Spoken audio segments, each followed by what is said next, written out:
다음 키워드, 중일 관광객입니다. 최근 중국 당국이 일본 여행 자제령을 내리면서 일본 여행을 가려던 중국인들이 계획을 취소하는 일이 잇따르고 있는데요. 이로 인한 수요가 우리 관광시장으로 유입될 거란 관측이 나오고 있습니다. 우리나라는 일본과도 가깝고 K 콘텐츠 등 중국인들이 선호하는 관광 요소도 많기 때문입니다. 여기에 최근 단체 관광객 무비자 정책 시행으로 입국 편의성이 높아진 점도 중국 관광객을 끌 이유로 꼽힙니다. 국내 일본 관광객 역시 늘어날 수 있다는 전망도 나옵니다. 안전을 무엇보다 중요하게 생각하는 일본 관광객이 중국과의 갈등이 해소될 때까지는 중국 대신 한국을 여행지로 선택할 가능성이 높다는 분석입니다. 지난 9월 기준 우리나라를 찾은 외국인 관광객을 보면 중국인이 약 50만 명으로 가장 많았고 일본이 약 37만 명으로 뒤를 이었습니다.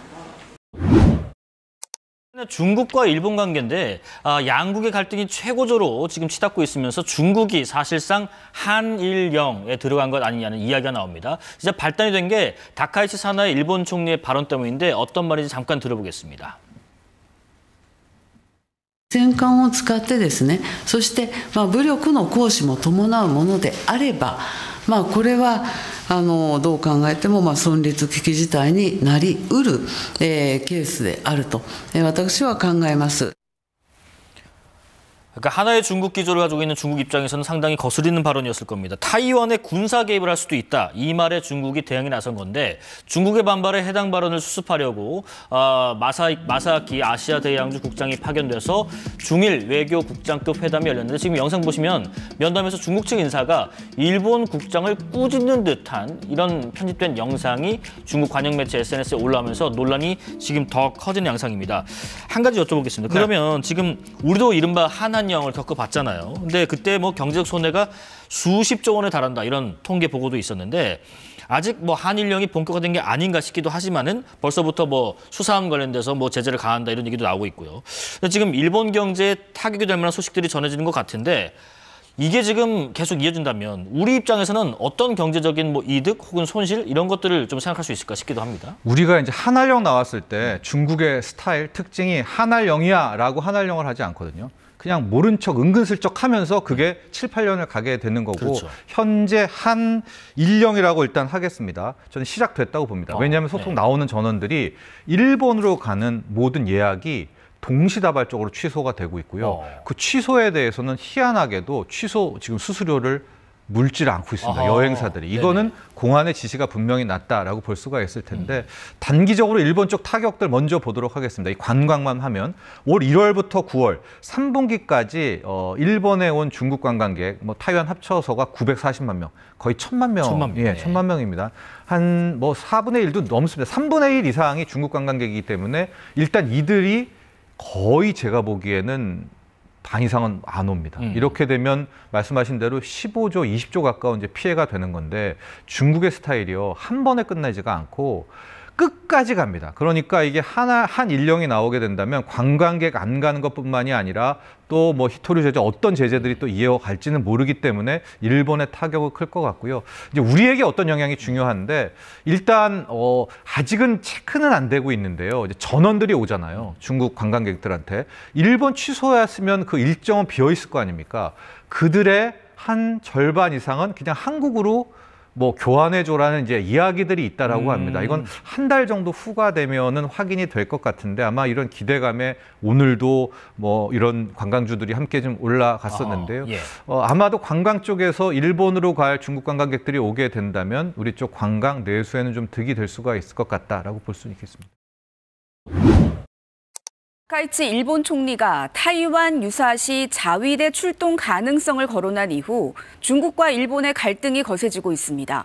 일본 외무성 국장이 중국을 방문했지만 해결 방안을 찾지 못했고 중국 관영 매체들은 오키나와가 일본이 아니라는 주장까지 꺼냈습니다. 베이징 김민정 특파원이 보도합니다.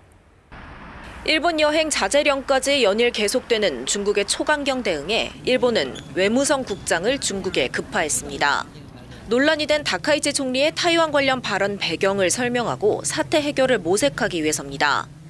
하지만 중국은 반발을 더 키워가는 분위기여서 이번 갈등이 빠르게 수습되기는 어려워 보입니다.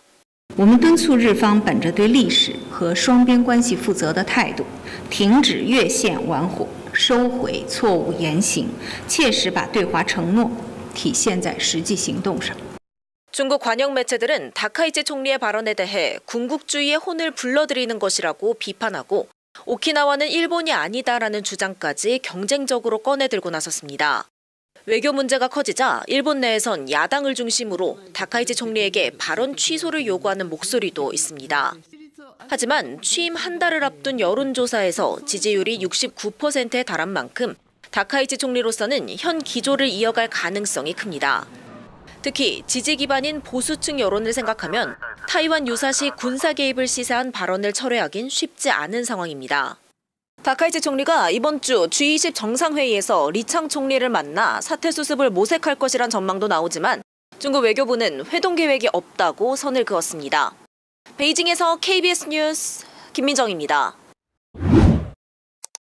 다카이치 일본 총리가 타이완 유사시 자위대 출동 가능성을 공식적으로 거론한 뒤 후폭풍이 거세지고 있습니다. 14일 중국 정부가 자국민에게 일본 관광 자제를 권고한 데 이어 어제는 중국 중앙TV 계열 위위안탄티엔 SNS 계정에 정면 공격이란 표현까지 올라왔습니다. 최근 중국 정부가 모든 나쁜 결과는 일본이 져야 한다. 중국이 반드시 정면 공격을 가할 것이란 표현을 쓰고 있다며 이는 중국이 이미 실질적 반격 준비를 마쳤다는 신호를 낸 거라고 했습니다. 이 매체는 일본과의 경제, 외교 등 정부 간 교류를 중단해야 한다며 일본은 중국이 최대 무역 파트너라는 점을 알아야 한다고 강조했습니다. 일각에선 관광객을 시작으로 중국 정부가 각종 교류를 제한하는 이른바 한일령 보복을 시작했다는 의견도 나옵니다. 중국 국적기를 포함한 6곳의 항공사는 일본행 항공권을 취소하거나 변경할 경우 올해 말까지 수수료를 면제해 주기로 했습니다. 일본 정부관광국에 따르면 올해 1월부터 9월까지 일본을 찾은 중국인은 750만 명에 육박해 가장 많습니다. 중국 대응이 관광 통제에 그치지 않고 산업 등 경제 보복으로 확대되면 일본 피해는 훨씬 커질 수밖에 없습니다. 앞서 다카이치 총리는 지난 7일 중의원 예산위원회에서 중국이 타이완을 침공할 경우 일본이 자위권을 행사할 수 있는 존립 위기 사태에 해당할 수 있다고 밝혔습니다. 이후 중국의 쇠젠 주 오사카 총영사가 그 더러운 목을 벨 수밖에 없다. 각오는 돼 있냐며 이른바 참수 발언을 해 큰 논란이 일었습니다. 일본 요미우리 신문은 중국이 강경한 태도를 보이는 건 시진핑 주석의 체면이 손상됐다는 판단 때문일 수 있다고 보도했습니다. 지난 경주 에이펙 정상회담 때 중국이 일본 수산물 수입 재개 등의 유화적 행동을 취했는데도 이번 발언이 나왔다는 겁니다. 또 올해가 중국의 항일 전쟁 승리 80주년이란 점도 거센 반발의 원인으로 꼽았습니다. 중국이 자국민에게 일본 방문 자제를 권고했습니다. 다카이치 사나의 일본 총리가 타이완 유사시 자위권을 행사할 수 있다는 취지의 발언을 한 이후 양국 관계가 급속히 경색된 데 따른 조치로 풀이됩니다. 주일 중국 대사관은 오늘 대사관 홈페이지 등 공식 계정을 통해 가까운 시일에 일본을 방문하는 것을 엄중히 주의해야 한다면서 이미 일본에 있는 중국인은 현지 치안 상황을 주시해야 한다고 밝혔습니다.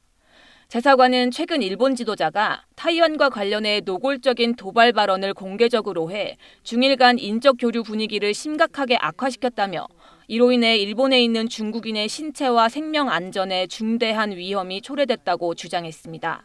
그러면서 올해 들어 일본 사회의 치안이 좋지 않고 중국인 피습 사건이 발생하는 등 일본 내 중국인을 겨냥한 범죄가 여러 차례 있었다고 설명했습니다.